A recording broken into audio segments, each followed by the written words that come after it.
About halfway done. You see that the numbers are counting down. This pin at the top means it is fully pressurized. Now what's going to happen is as it's coming to pressure, there's going to be a little bit of steam coming out of the top. That is the steam that's building pressure, and it actually makes that pin come up. So the steam inside as it's boiling will get the pin to come up, and once that comes up, then it's fully to pressure and your time will start counting down. Once it gets to 0, I will show you what happens when it switches over to the natural release mode. Okay, so Freddie has just finished cooking. It has an L. Now what's going to happen is it's going to count up the time. This is going to be our natural release timer that we have. I think the L maybe is time lapsed. I'm not sure, but this timer will go up. The pin is still up.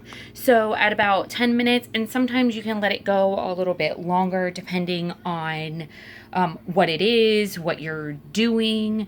With rice and pasta and potatoes, I try to get it right at the timer. Or right when it's done. The rice does have to sit. Potatoes and pasta, that's a quick release. You want to get that out of there because it will keep cooking and it will turn mushy. Your meats, you especially want to natural release.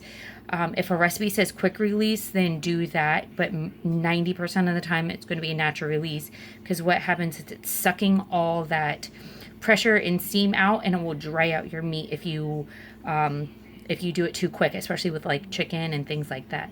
So I have chicken cooking in Sheldon right now. I'm doing jerk chicken thighs with yellow rice for dinner. So those are going, and I will show you guys when this is up with our 10 minutes. So we have a few minutes left on our timer. So I will tell you a couple other things. Number one, read your instructions that came with the Instant Pot. They will tell you a lot of things, especially since when I got mine, I took it out of the box, I plugged it in, and I was like, oh, this seems easy, and I messed up big time because I didn't read the instructions. Second, so Freddie came with this little chart, and I know in some of the instruction manuals, it has a breakdown, but like it will tell you like how to cook stuff, like how to cook carrots, how to cook potatoes cubed. So like I made my potato salad today, cubed potatoes, 3 minutes, and they were perfect for potato salad. I do 4 minutes when I want to do mashed potatoes, so that way they're a little bit easier to mash. But yeah, it tells you how to cook just like the basic stuff on here.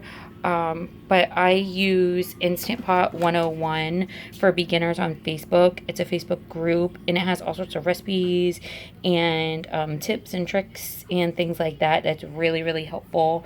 And that's what I get a lot of my recipes off because they're pretty much tried and true. And that way, somebody can say, hey, I used this worked perfectly, or hey, I used this, don't use it, it didn't work, that sort of thing, which happens a lot with recipes. So we have about 3 more minutes to go for our natural release, and then we will release the pressure.